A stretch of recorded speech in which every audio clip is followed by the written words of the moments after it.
Welcome to the All the Hats We Wear podcast.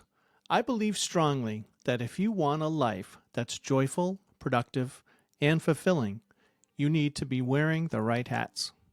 My name is Scott Snow, and I'm a life purpose coach, productivity expert, dad, music therapist, meditator, world-class problem solver, All the Hats We Wear founder, and the Willy Wonka of creativity, just to name a few of the many hats that I wear. After listening to this episode, start transforming your life by visiting my website, allthehatswewear.com. The website has a free 1-hour video course that will help you identify your roles, clarify your goals, uncover your mission, manage your large projects, and unleash your creativity. You're meant to do great things. Here are the skills you need to do them. We have a special guest for this episode. Maggie Montville is an 18-year-old author, singer, and passionate actress. She loves theater and enjoys performing in shows when she is not locked away in her room in what she likes to call writing prison. Maggie will be starting college in the fall. She lives with her mother, father, and geriatric dog named Lily in a small town in Massachusetts. In the future, Maggie wants to continue writing books and hopes you will stick around for the next one. Her excellent book is called The Sideshow, and it's available on Amazon in paperback, and I'll include the link in the show notes. Please welcome Maggie Montville. Maggie, welcome to the show. Hi, thank you for having me. Now, what caught my attention with you is that you're a high school student and you just wrote your own book, and it's on Amazon, available in paperback, and it's called The Sideshow. So tell us, what are some of the creative ways that you worked to get this massive work done? You know, did you do anything creative to get you in the mood or get in the zone of when you were writing? I found myself doing a lot of things to keep myself motivated and inspired. I decided to write in a bunch of different places. I mostly write in my room, and I listen to the character playlist that I made for my characters. But I also like to write at places like bookstores and cafes, so I can be around a different scenery and get to hear other people's conversations and be around other scenarios. I also like to draw my characters and make content for them, so I can keep myself invested in the project, so I'm not just completely forgetting about it when I'm not writing. But it's really kept me inspired throughout the entire process. Do you listen to music when you write? Yes, I listen to my character playlists. I have one for each of my characters. They're all a different genre that I think fits them the best. I have a character who just has a playlist for show tunes, and another that's just 90s grunge rock, and it's just a big variety of what I think they listen to. When I think of a traveling circus, and especially I'm interested in that you chose the 1920s as your time period. Certainly very colorful and a lot of action and just stories, you just feel the stories going on in a traveling circus. So do you remember your first inspiration for this setting? Yes, so this story was originally a short story I wrote for my creative writing class my junior year. We had to write a horror story for Halloween, and I was just kind of looking into some common fears that people have, and obviously clowns is one of the top choices. So I wanted to take that topic and put it in a setting that's colorful, and there's a lot of opportunity for character growth and development, and a place where I could contribute to my overall theme of performance and illusion. Things like that. And I just thought the circus would be a good setting. Now, the main character, what is her name again? Annie. Her full name is Annabelle Lee, which is a reference to Edgar Allan Poe's poem. Okay, I was thinking the Annabelle in the horror movies. Oh my gosh. Right. Do you think that this is partly your story in a way? Are you Annie in this story in any way? Definitely. I think underneath all the horror elements, the psychological thriller, it's kind of a sort of twisted coming of age story, I want to say. It's all about her loss of innocence and growing up and how she forces herself to just be a grown-up way earlier than she should have. And I kind of found that it connected to myself because obviously I'm growing up, I'm going through my last year of high school, and I'm also kind of struggling with the idea. And I found that I definitely connected to her in a lot of ways. minus the murder and all the horror moments. Well, yeah, there's a murder in it, right? Yes, lots of them. Okay. So would you say this is kind of a dark story? Definitely. It's a young adult like murder mystery slasher psychological thriller. It's kind of a genre bender, but it's quite Okay. dark. Interesting. All right. Who are your favorite authors? One of my favorite authors is Suzanne Collins. I really enjoy her Hunger Games series and like the message she's trying to portray in her books. I also remember as a kid I used to read a bunch of middle grade horror novels, and I think that kind of like really like shaped who I am today and like shaped like what like genre I wanted to write in. Have you always been a journaler or are you a journaler? Not really. I've been wanting to get into journaling, but it's never really been my thing. It's just mainly been like fiction writing. Okay. Do you have a writing coach or a mentor or an editor? I started working with my editor in January. Her name's Juliana. She just graduated from Clark University last summer, I want to say, and she's getting her master's degree in English at George Washington University next year. But I've been working with her, and we edited the whole thing. We like dove deeper like into the plot and rewrote a bunch of scenes, and she kind of became my mentor throughout the whole process. How much of the plot did you know at the beginning? Was there a lot of changing, or did you kind of know pretty much the whole form before you did it? I had it all planned out, but a lot of it definitely changed like as things went on.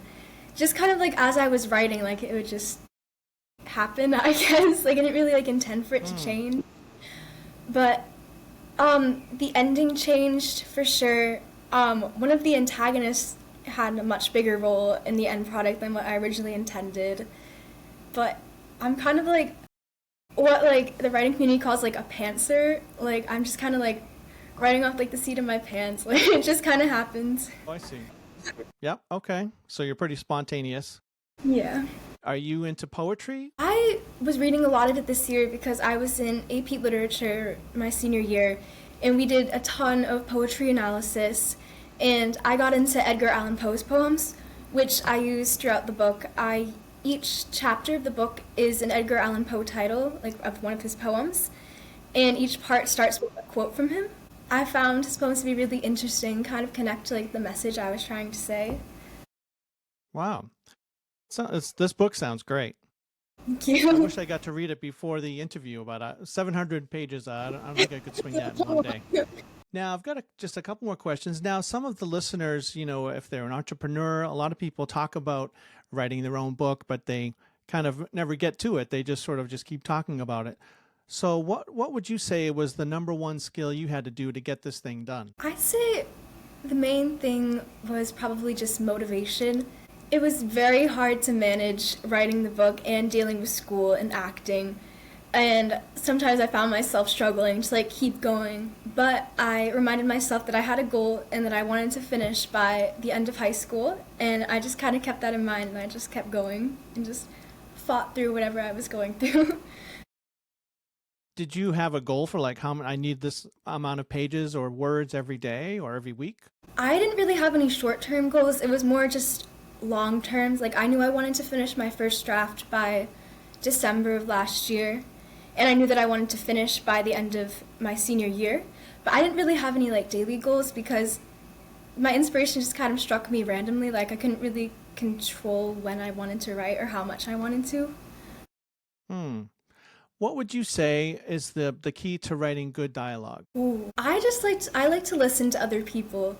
Like I found myself becoming a lot more observant like as I was writing this, because I'd pay attention to like how people spoke, like the cadence of how they speak. Each of my characters has like a distinct like way of speaking. Like I have some that like stumble over their words.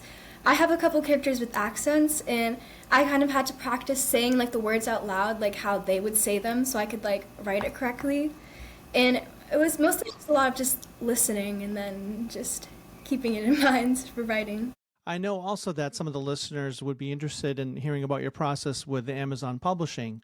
So was that difficult? And I also have questions about the design of the book. I love the cover and I love the page layout. So if you could tell a little bit about those two things. So I found the process with Amazon to be pretty easy. The only thing that was hard was I didn't have it in the correct format before. So you have to have the margins set in a particular way that will like match like the layout of your book. So I had to resize my page to I think A5. It was like originally like the regular size you see in a Google Doc, but then I had to change it. And I had to change the margins and make the text a little bit bigger so you could read it. And the book was originally, I think, 550 pages, and it went all the way up to 750.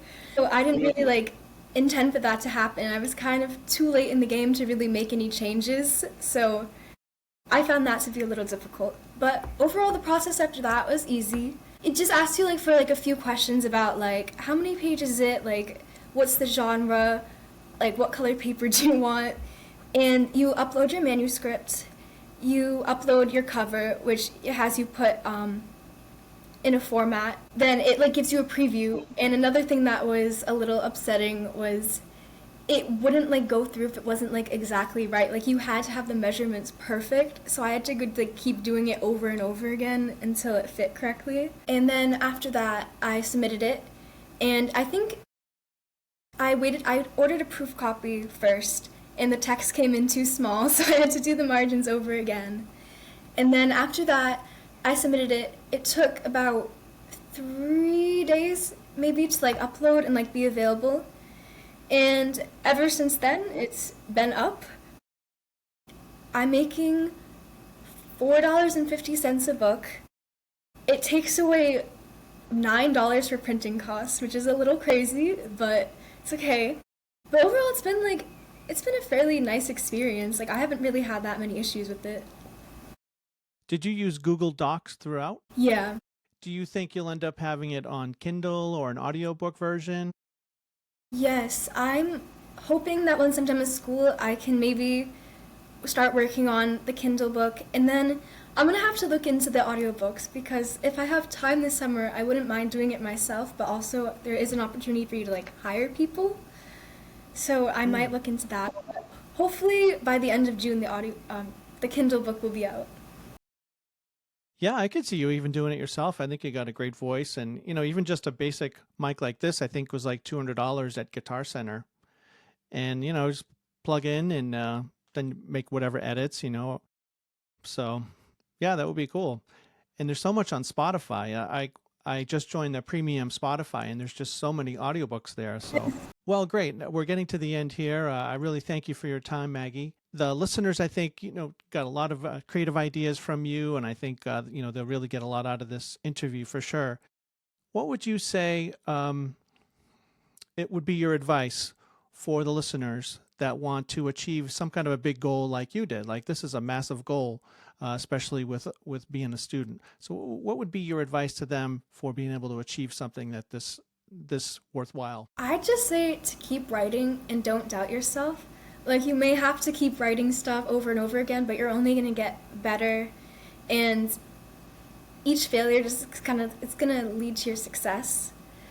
I think even just like writing something small, like it makes you a writer. Like you don't have to have something published or have something finished to like consider yourself a writer. And I think just keeping that in mind is really motivating. And I think as long as you put the time and effort in and keep yourself motivated and believe in yourself, it's definitely an achievable goal.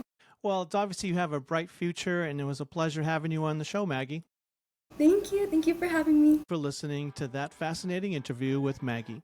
Start transforming your life by visiting my website, allthehatswewear.com. That website has a free 1-hour video course that will help you identify your roles, clarify your goals, uncover your mission, manage large projects, and unleash your creativity. We'll see you at the website, allthehatswewear.com.